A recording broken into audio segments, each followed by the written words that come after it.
एकादशी व्रत का सबसे पहला नियम है कि आप जिस दिन व्रत करो उसके एक दिन पहले भक्ति का संचार इस हृदय में कर लो। भक्ति का संचार इस हृदय में कर लीजिए। जिस दिन आप व्रत करो, जैसे एकादशी का व्रत कर रहे हो तो दशमी के दिन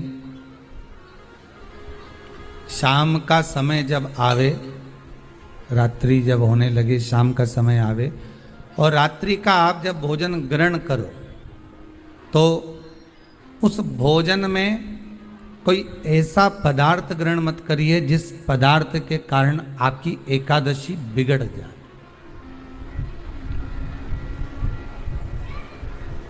एकादशी का दूसरा नियम बहुत ध्यान से सुनिएगा। जिस दिन आपकी एकादशी का व्रत हो उस दिन प्रयास करिएगा कि अपने हाथ से किसी भी वृक्ष की कोई पत्ती टूटे ना। अपने हाथ से किसी भी वृक्ष की, पौधे की, किसी भी वृक्ष की पत्ती अपने हाथ से ना टूटे। बहुत ध्यान दीजिएगा महाराज। एकादशी का ये दूसरा नियम है कि अपने हाथ से किसी पौधे की, किसी वृक्ष की, किसी डाली की कोई पत्ती टूटे ना, कोई पत्ती ना टूटे, इसका प्रयास करिए। यहाँ पर तीसरे नंबर का जो, चौथे नंबर का जो उपाय बताया है, उपवास करने का जो नियम बताया, उसमें वर्णन किया।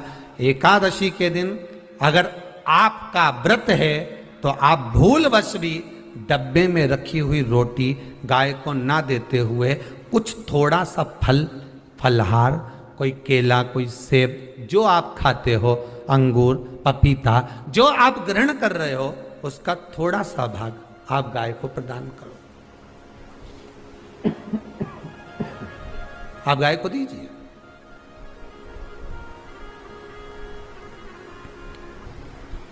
रोटी ही दी है, डब्बे में से निकाल के ले गई, गाय आई है, रोटी देना, देव मना नहीं।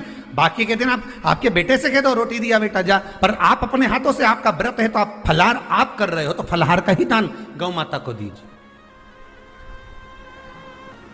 पांचवा वर्णन किया चतुर्थ भाव में, बन सके जितना एकादशी के दिन भगवान का ओम नमो भगवते वासुदेवाय का जाप करें या अपने गुरु मंत्र का स्मरण करें, या जो मंत्र आपके हृदय में समाहित हो, श्री शिवाय नमस्तुभ्यम, ओम नमः शिवाय, राम कृष्ण शिव, जो मन पड़े उसका भजन करें, पर दिल से करना। जितनी देर करते बने उतना देर करो। माला पकड़ने की भी जरूरत नहीं कि माला पकड़ के बैठता हूं तो घटकी जिब्या से जप लो, नहीं जी वही उतना में ही पूरा हो जाए, वही बहुत।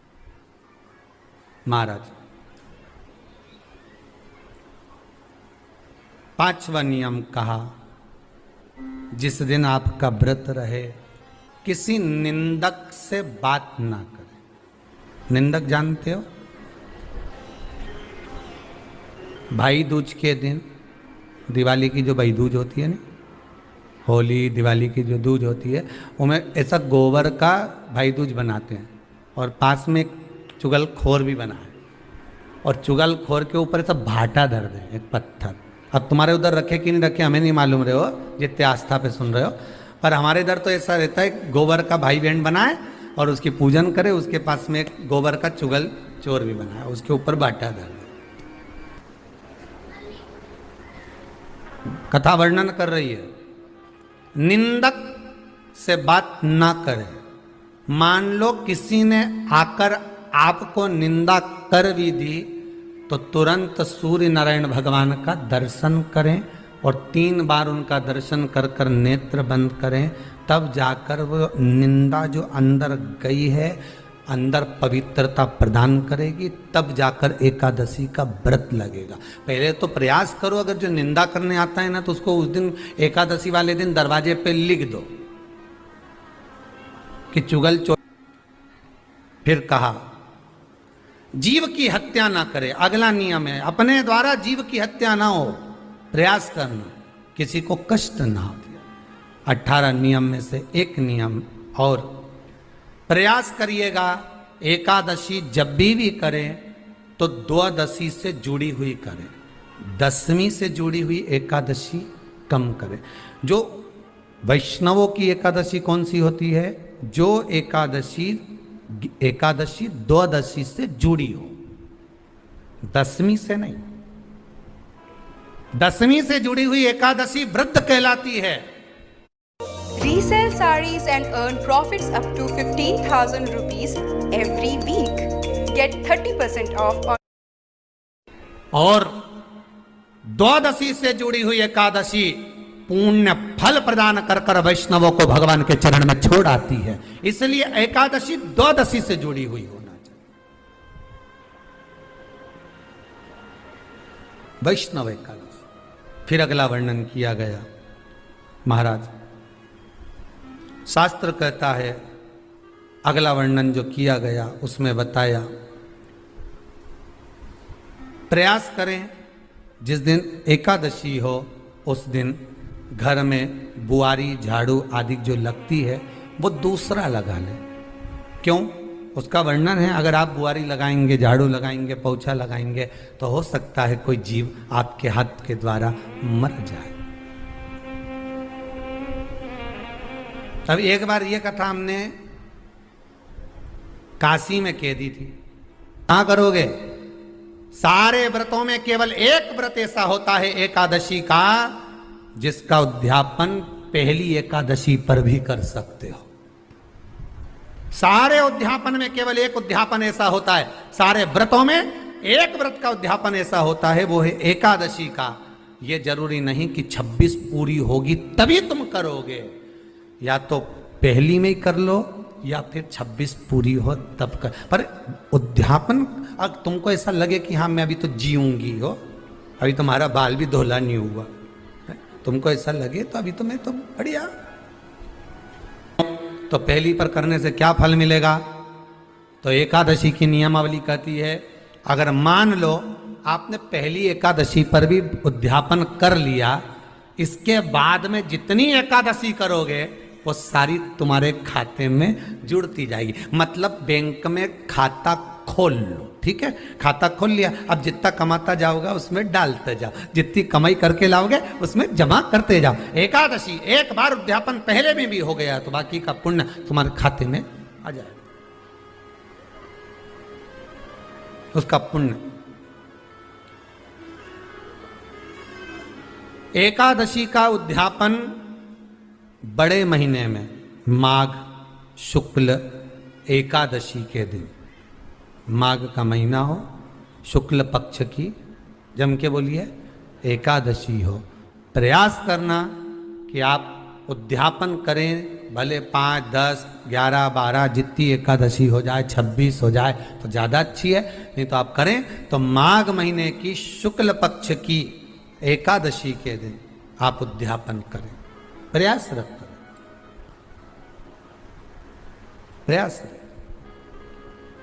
बड़े महीने के अंतर्गत जो उद्यापन, हाँ चतुर्मास के अंतर्गत उद्यापन नहीं होता एकादशी का, बहुत ध्यान दीजिएगा। हमारा ये जो सावन भादो कुंवर कार्तिक जो 4 महीना होते हैं भगवान के शयन करने के, इसके अंतर्गत एकादशी का उद्यापन नहीं होता, और इसके अंतर्गत उद्यापन करना भी नहीं चाहिए एकादशी। हमारा एकादशी का उद्यापन माघ महीने की शुक्ल पक्ष की एकादशी के दिन आप बहुत प्रेम से आनंद के साथ करिए महाराज। परंतु एकादशी के उद्यापन में सबसे ज्यादा अगर कुछ जरूरी होता है तो 24 तरह का नैवेद्य जरूरी होता है। कितने तरह का? 24 तरह का नैवेद्य। अब आप कहोगे गुरुजी उद्यापन हम कर रहे हैं एकादशी का, तो उसमें तो फलहार का हमें नैवेद्य बनाना चाहिए। तो फिर ये पुराण के अंतर्गत स्कंद पुराण में ये चीज लिखी है कि एकादशी का जब उद्यापन करते हैं तो 24 तरह का नैवेद्य बनाकर सिद्ध करते हैं। 24 तरह का नैवेद्य जान रख लेना, का हलवा बना लो, खीर बना लो, पूड़ी बना लो, सब्जी बना लो, पकौड़ा बना लो, भजिया बना लो, ऐसे 24 तरह का नैवेद्य अलग अलग चाहिए। पर लोग क्या करते हैं, खोपरा पाक बनवा लेते हैं 1-2 किलो और 24 जगह रख देते हैं। स्वीकृत नहीं है। 24 तरह का नैवेद्य रखा जाता। महाराज एकादशी के दिन